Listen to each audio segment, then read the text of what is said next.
Well, good afternoon, classmates of Chattanooga State. Welcome to another session of MECH 2340, which is the motors course. And we want to have a brief introduction to magnetics, which is the physical phenomena by which almost all motors operate.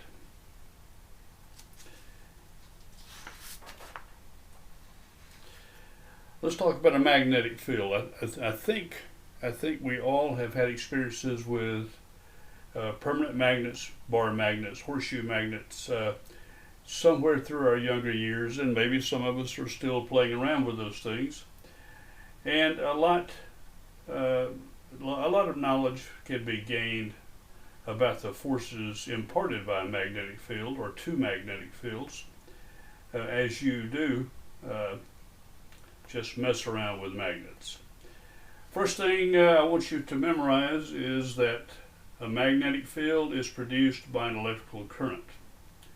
Electrical current is measured in amperes. A voltage does not produce a magnetic field. Okay? So, if you don't have current flowing in a wire or through some other medium, okay, you will not have a magnetic field.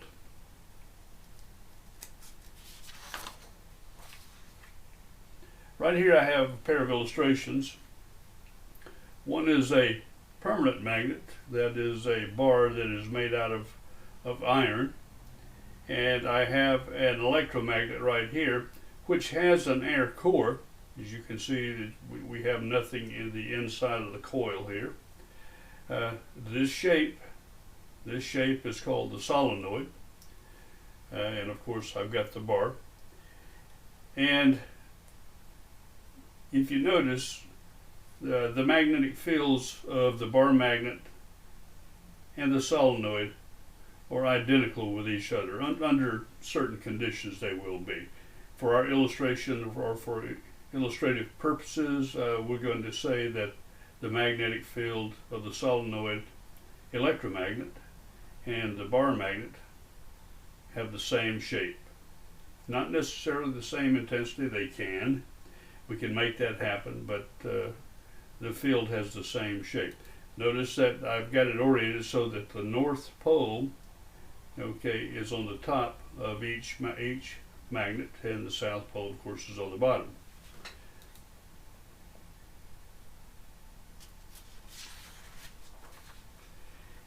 If I place an iron core into the solenoid, now this one had no iron core.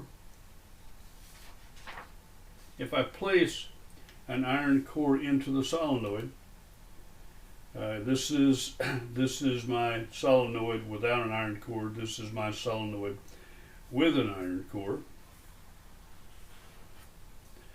Notice that the magnetic flux density, B, increases by a factor of K.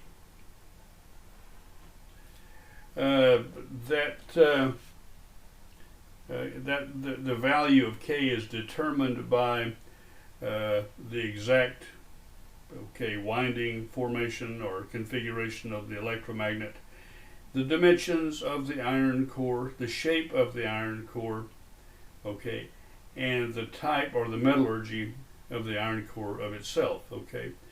So notice that our illustration right here says that I may increase the intensity of the magnetic field several hundred times over that of an air core simply by putting an iron core into its center to conduct the magnetic flux.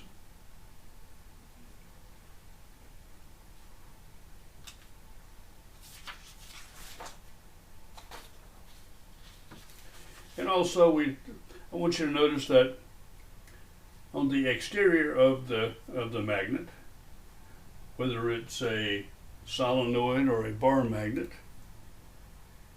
outside the magnet the field travels from north to south, and we can see that happening.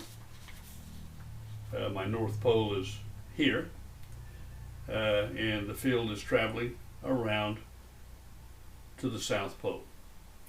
Now, of course, this gives the impression that a magnetic field is a closed field, which generally it is.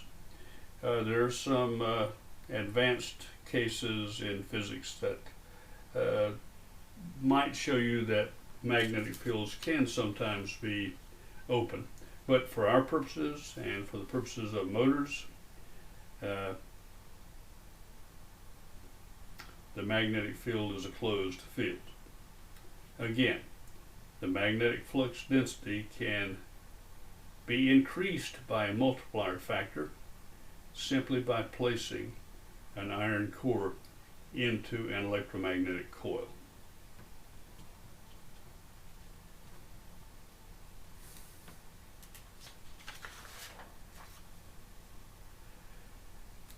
Inside the magnet, the field travels south to north.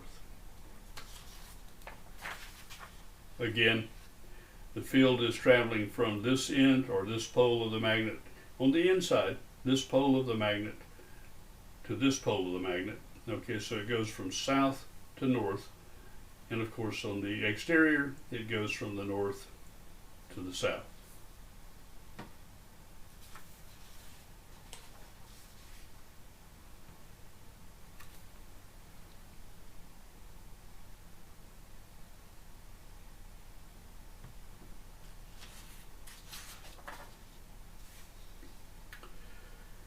The law of magnetic poles. I think we've all probably heard this somewhere before in our lifetime. Like poles repel each other. In other words, if I've got two magnets and I place the two south poles next to each other, they will repel. They will push the iron pieces apart. Unlike poles, okay, attract each other. So if I have two bar magnets, for example, and I've got a south pole here and a north pole here, if I release them, they will attract each other and generally hold together.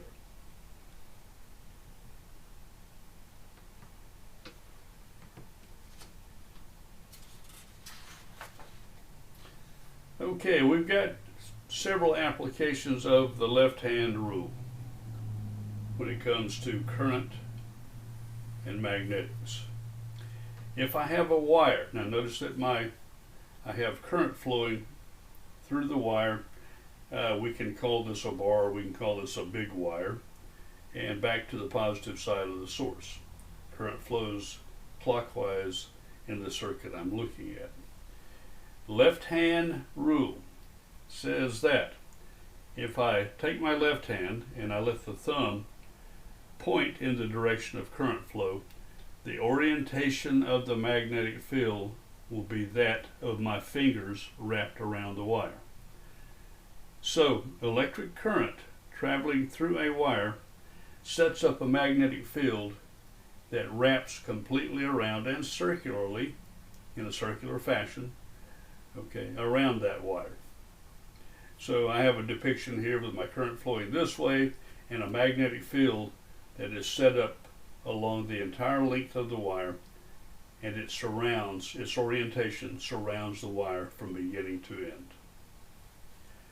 That is the first left-hand rule.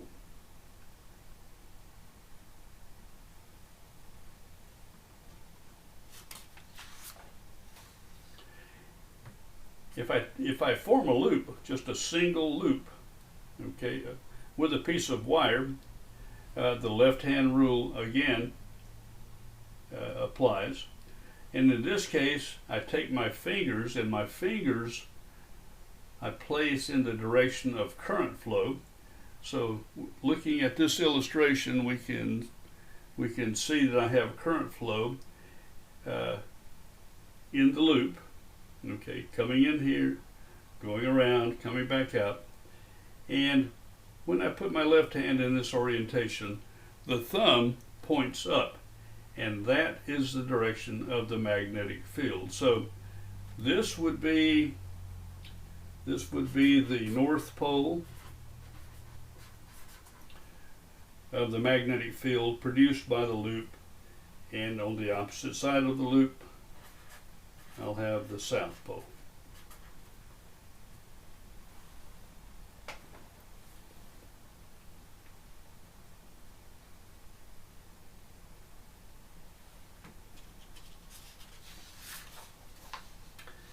A little humor about the left-hand rule. Uh, in certain courses that we take in and out of school, uh, things can become confusing, and I have to admit that for every left-hand rule I have for magnetics, I also have a right-hand rule.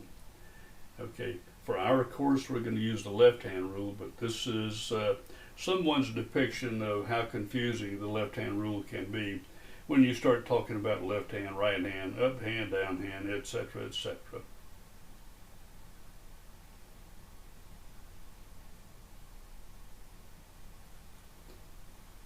The thumb is pointing to either Yosemite or Yosemite National Park.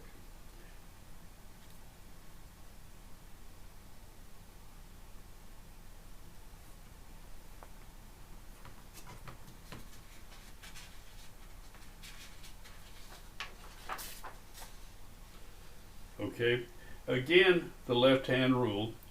This time it's with a solenoid. So, in the case of a solenoid, I have electron current flow flowing from the negative side of the battery through the coils and back to the positive side of the battery. So in this case, I take my left hand and I let my fingers wrap around the coil in the direction of current flow, and that will be as such.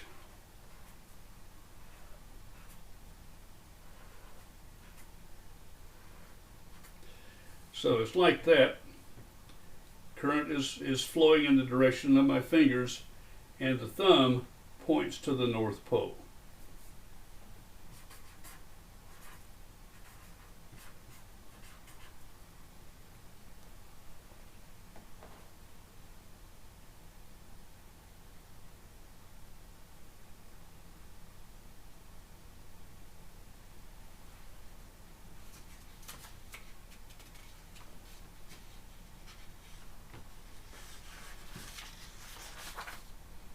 Okay, that's our introduction to the left-hand rules for magnetics, and we've talked about electromagnets with air core and with iron core, and we know that an electromagnet is, let's use the solenoid.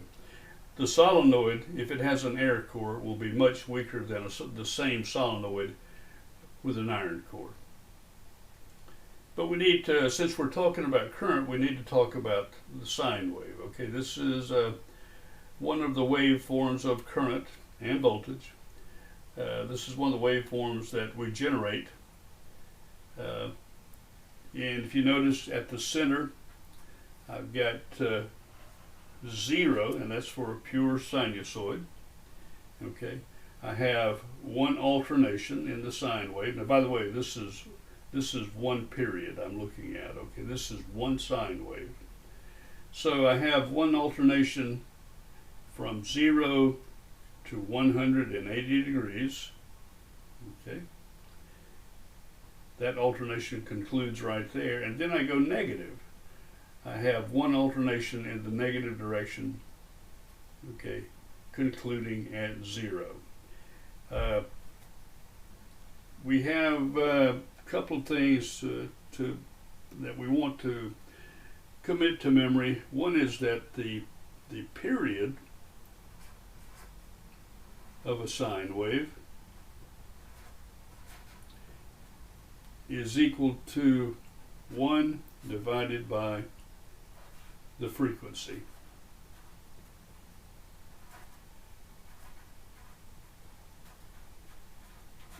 Consequently, the frequency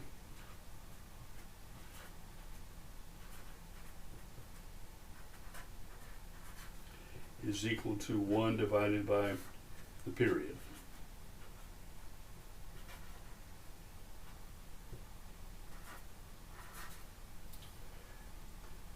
Frequency is measured in hertz. The period is measured in time.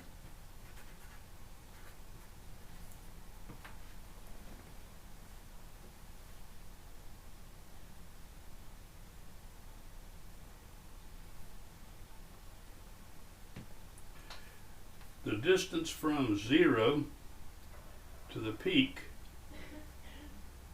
of a sine wave is known as amplitude.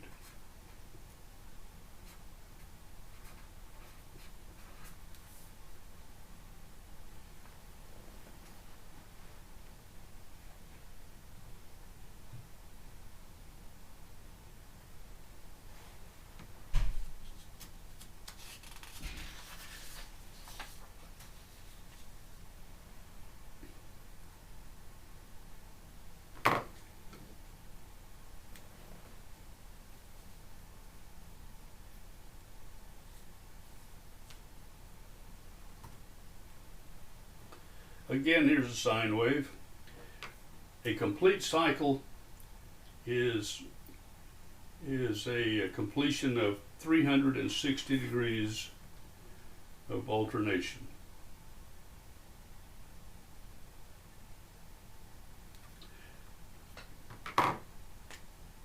The distance from 0, which is the center line,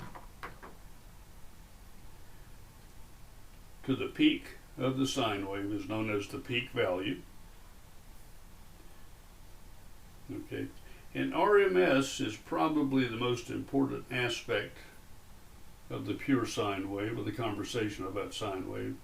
And notice that RMS is 0.707 times the peak value. Okay, RMS.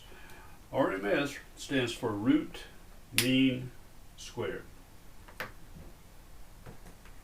Root mean squared. And RMS is the value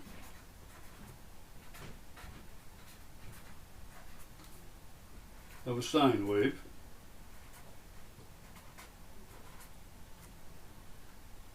and that is equal to the heating value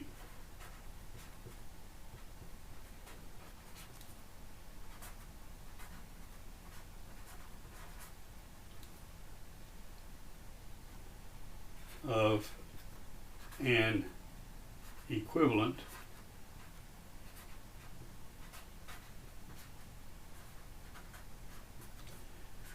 DC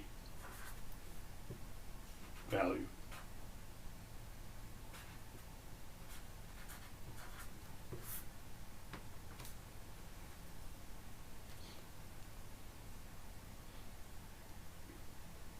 Again, I have a positive alternation for 180 degrees, and that is followed by a negative alternation for another 180 degrees. So one cycle concludes at 360 degrees.